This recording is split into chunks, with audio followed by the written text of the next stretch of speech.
찬 바람이 교토 외곽 가모가와 강변의 갈대들을 스치며 울던 18세기 중반의 어느 겨울날이었다. 몰락한 하급 무사 가문의 딸 하나에는 20의 남짓 살아온 생의 무게가 버거웠다. 싸늘한 다다미방 구석에서 그녀는 해묵은 화선지 위에 섬세한 붓질로 매화 한 가지를 그려놓고 있었다.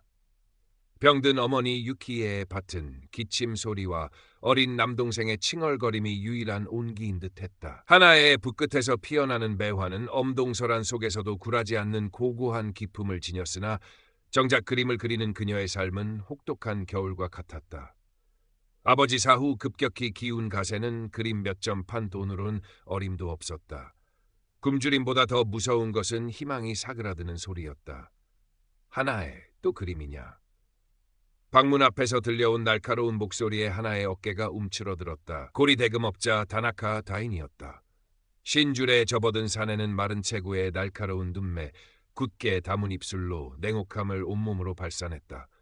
값비싼 비단 옷차림에도 불구하고 그의 주변은 늘 싸늘한 공기가 감돌았다. 다 다나카 나리.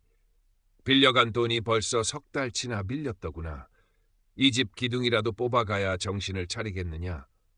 다이젠의 목소리에는 한치의 온정도 없었다. 그는 엽전 몇 푼을 던지듯 멸시의 눈빛을 하나에게 던졌다.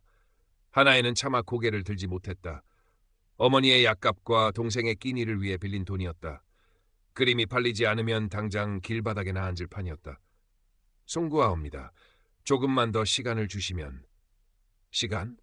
내 시간이 그리 값싼 줄 아느냐. 내일 모레까지 해결하지 못하면 이 집안 살림살이에 모조리 차압딱지가 붙을 줄 알 거라. 다이제는 살기등등한 말을 남기고 횡하니 사라졌다. 그의 발소리가 멀어지자 하나에는 참았던 눈물을 떨구었다. 붓을 잡은 손이 파르르 떨렸다. 이 고통스러운 현실을 잠시라도 잊게 해주는 유일한 위안이었던 그림마저 이제는 생존을 위한 절박한 몸부림이 되어버렸다. 그날 저녁 하나에는 떨리는 손으로 완성한 매화 그림 몇 점을 들고 저작거리로 나섰다. 혹한의 날씨 탓인지 거리는 한산했다. 그림을 펼쳐놓고 오가는 이들의 시선을 기다렸지만 대부분은 무심히 지나칠 뿐이었다. 시간이 흐를수록 절망감만 깊어졌다. 그때 술에 취한 듯한 불량배 두엇이 그녀에게 다가와 시비를 걸기 시작했다. 어이 아가씨, 그림 솜씨가 제법인데 우리 술값이나 좀 보태지 그래? 불량배들이 희죽거리며 그림 위로 손을 뻗으려 할 때였다. 어디선가 나타난 그림자가 순식간에 그들을 제압했다. 눈 깜짝할 사이에 벌어진 일이었다. 놀란 하나애가 고개를 들었을 때 그곳에는 삿갓을 깊이 눌러쓴 사내 하나가 서 있었다. 사내는 아무 말 없이 불량배들을 매섭게 노려보았고 그들은 꽁무니를 빼며 달아났다. 사내는 하나에게 시선도 주지 않고 떨어진 그림 한 장을 주어 말없이 건넨 후 홀연히 사라졌다. 그의 손은 약초를 다루는 듯 투박했지만 그림을 진 손길은 조심스러웠다. 하나에는 그저 멍하니 그의 뒷모습만 바라볼 뿐이었다. 누구일까? 그저 우연한 도움이었을까? 차가운 밤 공기 속에서 아주 작은 온기가 그녀의 마음을 스쳐 지나갔다. 며칠 뒤 어린 남동생이 갑자기 뜨거운 열과 함께 쓰러졌다. 유키에는 창백한 얼굴로 아들의 이름만 애타게 불렀다. 의원을 부를 돈은 턱없이 부족했다. 하나에는 눈앞이 캄캄해졌다. 그때 문득 며칠 전 자신을 도와주었던 삿갓 쓴 사내가 떠올랐다. 지푸라기라도 잡는 심정으로 하나에는 그를 찾아 나섰다. 수소문 끝에 찾아간 곳은 마을 외곽에 버려진 신사였다. 그곳에서 약초를 다듬고 있는 사내 켄신을 만날 수 있었다. 24살쯤 되어 보이는 그는 과묵했지만 깊은 눈빛을 지니고 있었다. 하나의 간절한 부탁에 켄신은 말없이 고개를 끄덕이고 그녀를 따라 나섰다. 켄신은 뛰어난 침술과 약초 지식으로 정성껏 남동생을 돌보았다. 며칠 밤낮으로 이어진 그의 간호 덕분에 남동생은 기적적으로 열이 내리고 기운을 차리기 시작했다. 하나에는 켄신에게 몇 번이고 고개를 숙여 감사 인사를 전했다. 약값을 치르려 했지만 켄신은 그저 담담히 고개를 저을 뿐이었다. 그림을 그리는 아가씨라고 들었소. 어느 날 켄신이 무심히 물었다. 하나에는 놀란 눈으로 그를 바라보았다. 예, 하지만 보잘것없는 솜씨입니다. 보잘것없다니. 아가씨의 그림에는 사람의 마음을 움직이는 힘이 있어. 그 힘을 잃지 마시오. 켄신의 말은 하나에게 큰 위로와 용기를 주었다. 그는 가끔 귀한 약초를 캐다 주기도 하고 하나애가 그림 그릴 종이나 물감을 슬며시 건네주기도 했다. 그의 무심한 듯한 배려 속에서 하나애는 진심을 느꼈다. 켄신은 하나의 그림을 시장에 내다 팔아주기도 했는데 신기하게도 그의 손을 거치면 그림이 곧잘 팔려나갔다. 두 사람 사이에는 말없이도 통하는 교감이 싹텄다. 하나애는 켄신의 깊은 눈빛 속에 숨겨진 슬픔을 어렴풋이 감지했고 켄신은 하나의 여린 어깨에 지워진 삶의 무게를 안타까워했다. 신분도 처지도 다른 두 사람이었지만 서로의 존재는 혹독한 현실을 견디게 하는 작은 빛과 같았다. 그러나 평화는 오래가지 않았다. 다나카 다이젠의 그림자가 다시 그들의 삶을 위협하기 시작했다.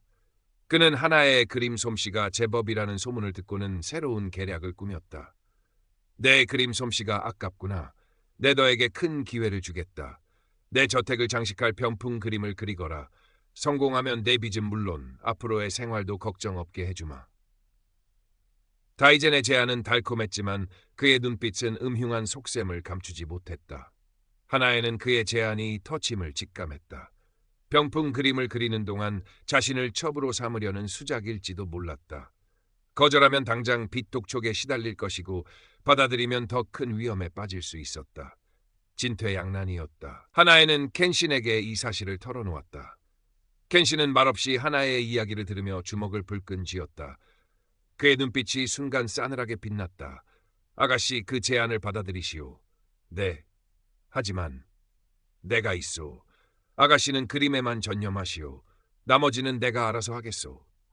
켄신의 단호한 목소리에는 흔들림 없는 믿음이 담겨 있었다. 하나에는 그의 말을 믿고 다이젠의 제안을 받아들이기로 했다. 다이젠의 거대한 저택, 그 화려함 뒤에 숨겨진 냉랭한 공간에서 하나에는 붓을 들었다. 그녀는 다이젠이 원하는 탐욕스러운 용이나 호랑이 대신 혹독한 겨울을 이겨내고 피어나는 매화, 역경 속에서도 희망을 잃지 않는 대나무, 그리고 잔잔한 달빛 아래 고요히 흐르는 강물을 그렸다. 그림에는 그녀의 마음과 기도가 담겨 있었다.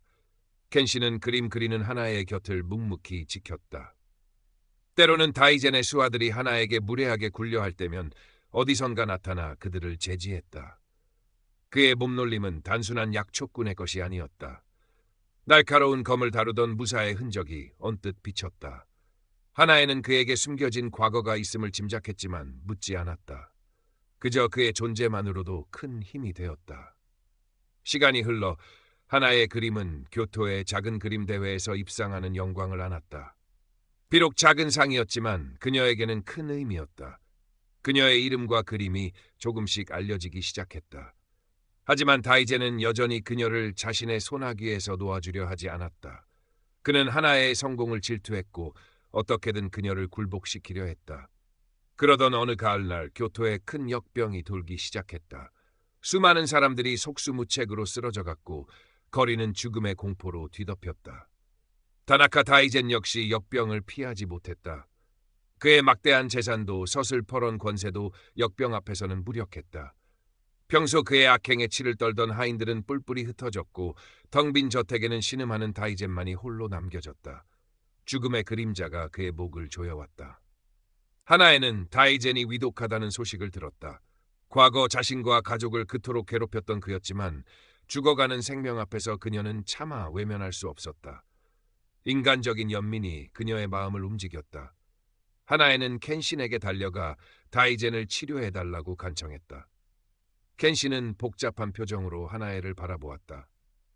그의 마음속에도 다이젠에 대한 분노가 남아있었지만 죽어가는 사람을 외면하는 것은 그의 신념에 어긋나는 일이었다. 그리고 무엇보다 하나의 간절한 눈빛을 거절할 수 없었다. 알겠소. 하지만 아가씨, 그에게 너무 마음을 쓰지 마시오. 켄신과 하나에는 다이젠의 텅 빈 저택으로 향했다. 죽음의 문턱에서 신음하는 다이젠의 모습은 처참했다.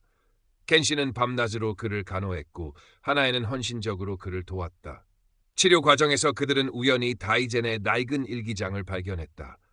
거기에는 젊은 시절 믿었던 친구에게 배신당해 모든 것을 잃고 길거리에 나앉았던 처절한 경험, 그리고 가난 때문에 사랑하는 아내와 어린 자식을 병으로 잃어야 했던 뼈아픈 과거가 적혀 있었다. 돈에 대한 집착과 인간에 대한 불신이 그렇게 그를 괴물로 만들었던 것이다. 다이제는 흐릿한 의식 속에서 자신을 간호하는 하나에와 켄신의 모습을 보았다. 자신을 그토록 증오했을 그들이 왜 자신을 구하려 하는지 이해할 수 없었다. 그러나 그들의 진심 어린 눈빛과 따뜻한 손길은 얼음장 같던 그의 마음을 조금씩 녹이기 시작했다. 평생 처음으로 그는 뜨거운 참회의 눈물을 흘렸다. 자신이 얼마나 어리석고 잘못된 삶을 살아왔는지, 진정한 인간적 가치가 무엇인지를 어렴풋이 깨닫기 시작했다. 기적적으로 다이제는 목숨을 건졌다. 역병이 물러가고 그의 몸이 회복되었을 때 그는 더 이상 과거의 냉혹한 고리대금업자가 아니었다.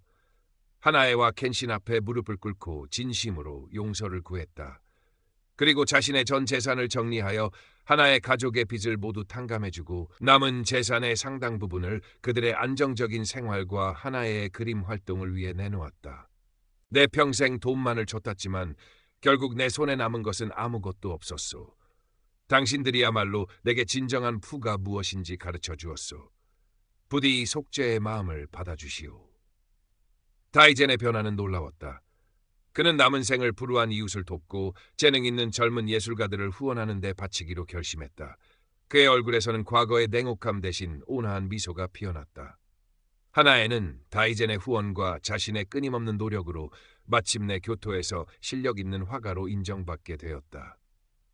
그녀의 그림은 섬세한 아름다움을 넘어 삶의 애환과 시련 속에서도 피어나는 희망을 담아내며 많은 사람들에게 깊은 감동과 위로를 주었다. 그녀는 더 이상 생계를 위해 그림을 그리는 것이 아니라 자신의 재능을 통해 세상과 소통하는 기쁨을 누렸다. 켄시는 그런 하나의 곁을 든든히 지켰다. 그는 다이젠의 도움으로 마을 어귀에 작은 의원을 열어 계속해서 아픈 사람들을 돌보았다. 그의 의술은 날로 명성을 더해갔지만 그는 여전히 과묵하고 겸손했다. 그의 깊은 눈빛 속에는 더 이상 과거의 슬픔 대신 하나이를 향한 따뜻한 사랑과 미래에 대한 희망이 가득했다. 어느 맑은 봄날, 벚꽃이 흐드러지게 핀 신사 뒤뜰에서 하나에와 켄시는 조촐하지만 행복한 혼례를 올렸다. 유키에와 건강해진 남동생, 그리고 진심으로 그들을 축복하는 다이젠과 마을 사람들이 그들의 앞날을 축복했다. 신분도 과거의 아픔도 모두 극복한 그들의 사랑은 벚꽃처럼 아름답게 피어났다. 몇 해가 지난 어느 날, 하나에는 자신의 화실에서 그림 한 점을 완성하고 있었다. 그것은 혹독한 겨울 추위를 이겨내고 마침내 활짝 피어난 붉은 매화 그림이었다. 그림 속